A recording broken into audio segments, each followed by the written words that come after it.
सप्रेम जय भीम, जय शिवराय, जय भारत, जय संविधान. मी संजय गाडे, माननीय डॉक्टर राजेंद्र गवई साहेबांच्या राष्ट्रीय नेतृत्वाखाली रिपब्लिकन पार्टी ऑफ इंडियाचा सातारा जिल्हा नेते म्हणून काम करतो. नुकताच मी जिल्हाध्यक्ष पदाचा राजीनामा देऊन आंबेडकरी चळवळीतला दगदगता निकारा विचाराचा अधिष्ठान लाभलेले गणेशभाऊ भिशे यांना जिल्हाध्यक्षपदी विराजमान केला आणि पक्षश्रेष्ठींनी सातारा नगर परिषदेची निवडणूक नगराध्यक्ष पदासाठी लढण्याची जबाबदारी गणेशभाऊ भिशेंवरती अधोरेखित केली आणि त्या पद्धतीने आम्ही निवडणुकीला सामोरं जातो आहे. आम्हाला माहिती होतं की ही निवडणूक आम्हाला साधी सोपी जाणार नाही.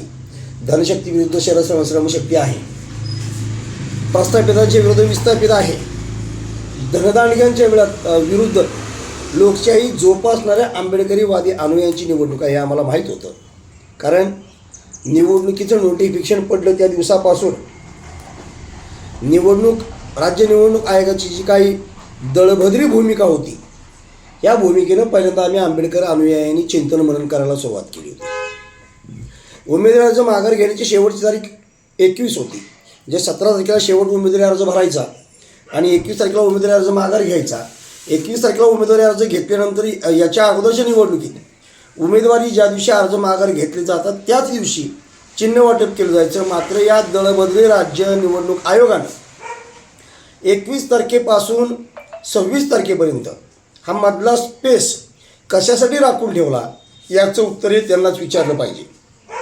कारण अपक्षांना निवडणूक लढवता येऊ नये, बाबासाहेब आंबेडकरांना अभिप्रेत असणारा झोपडपट्टीतला माणूस निवडणुकीला उभा राहू नये, सरंजामशाही, जहागीरदार, वतनदार, धनदांडगे यांनीच निवडणुकीला सामोरं जावं म्हणून कदाचित निवडणूक आयोगानं ही भूमिका घेतलेली असावी असं आमचं स्पष्ट मत आहे.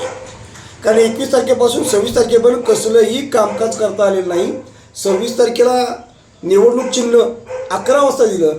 मात्र सातारासारख्या ऐतिहासिक ठिकाणी नगराध्यक्ष पदासाठी 9 उमेदवार होते.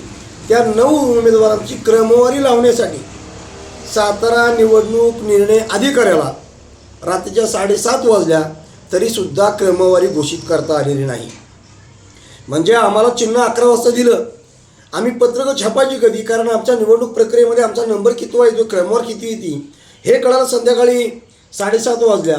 म्हणजे आमची 26 तारीख अशीच गेली. 27 तारखेला आमचे प्रिंटिंग छापण्यात गेले. 28, 29, 30 3 दिवस आम्हाला प्रचार यंत्रणा भेटली.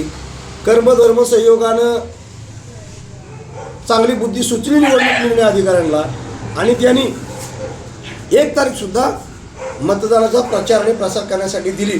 त्यामुळे 1 तारखेला मिळालेल्या संधीचं सोनं करण्याचा मी प्रयत्न केला. मात्र आज 2 तारीख मतदान चालू असतानाच बातमी कानावर आदळली की निकाल जो 3 तारखेला लागणार होता तो निकाल 21 तारखेला घेतलेला आहे. कारण निवडणूक आयोगाच्या म्हणण्यानुसार सगळ्या नगर परिषदा, नगरपंचायत, नगरपालिकेचा निकाल हा एका दिवशी लागावा हे त्या आयोगाला माहिती होतं.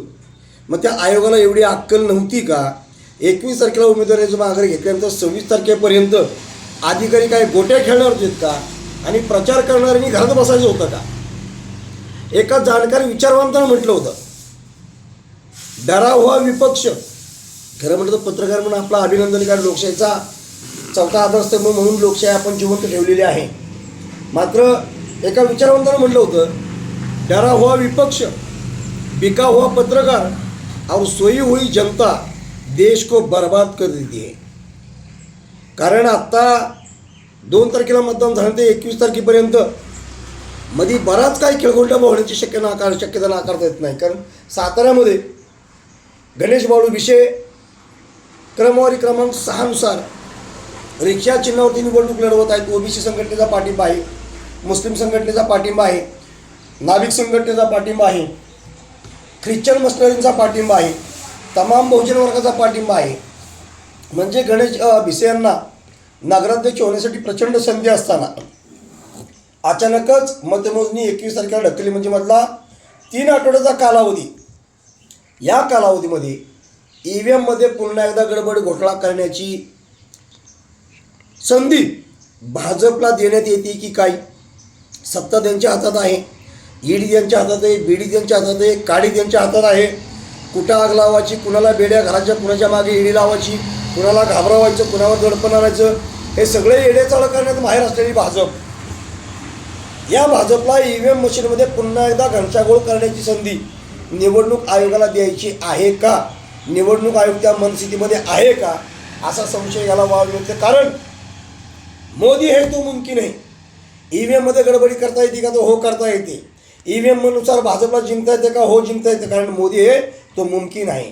त्यामुळं निवडणूक निर्णय अधिकाऱ्यांनी घेतलेला निर्णय आणि त्याला नागपूर खंडपीठानं दिलेला दुजोरा हे सगळं भाजप, मोदी, अमित शहा यांची मिलीभगत असावी असा आमचा दाट संशय आहे.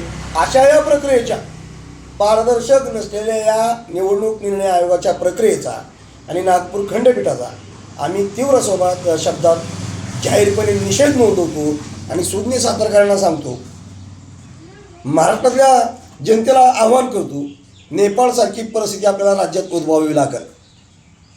कारण जीवाचं रान करून सर्वसामान्य माणूस निवडणूक लढवण्यासाठी उभा राहतो, निवडून येण्याचा प्रयत्न करतो आणि EVM जर त्याला हरवत असेल तर भविष्यामध्ये सर्वसामान्य माणूस निवडणुकीला उभं राहण्याची हिंमत करणार नाही. त्याचं मानसिक खच्चीकरण होणार आहे आणि मग पुन्हा एकदा भाजप हे जर बदलायचं असेल तर नेपाळसारखी परिस्थिती महाराष्ट्र राज्यामध्ये निर्माण होणं काळाची गरज आहे.